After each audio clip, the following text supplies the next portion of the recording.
আসসালামু আলাইকুম বন্ধুরা, কেমন আছেন? আজকে দেখাবো কিভাবে গুগল ক্রোম থেকে যখন আমরা আপডেট ক্রোমটা ডাউনলোড করি একটা এরর মারে, কিভাবে এই সমস্ত সমস্যা সমাধান করবেন। আশা করি এইখানে থ্রি ডট থেকে হেল্প সেন্টারে ক্লিক করবেন, করার পরবর্তীতে একটু লোডিং নেবে। তো গুগল ক্রোমে ক্লিক করলে এই ইন্টারফেসটা চলে আসে। এখানে একটু লোডিং নিতেছে, বাট ডাউনলোডের যে অপশনটা আছে ওটা শো করতেছে না। তো এটাই মূলত সমস্যা। তো দেখা যাইতেছে যে এখন আপনি মাইক্রোসফট এই যে ইডস ব্রাউজারটাতে ক্লিক করবেন এবং গুগল ক্রোম লেখলে চলে আসবে। তো এখানে একটা লিঙ্ক আছে google.com/chrome লেখলে আপনার চলে আসবে।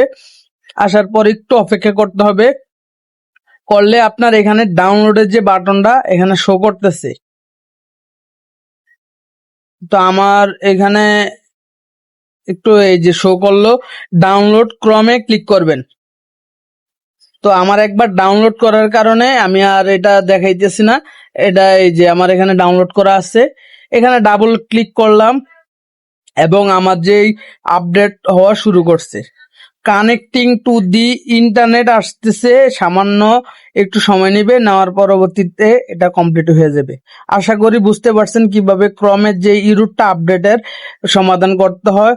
তো দেখা হবে নতুন একটি ভিডিওতে, সে পর্যন্ত ভালো থাকবেন। যারা চ্যানেলে নতুন অবশ্যই সাবস্ক্রাইব করবেন। আল্লাহ হাফেজ।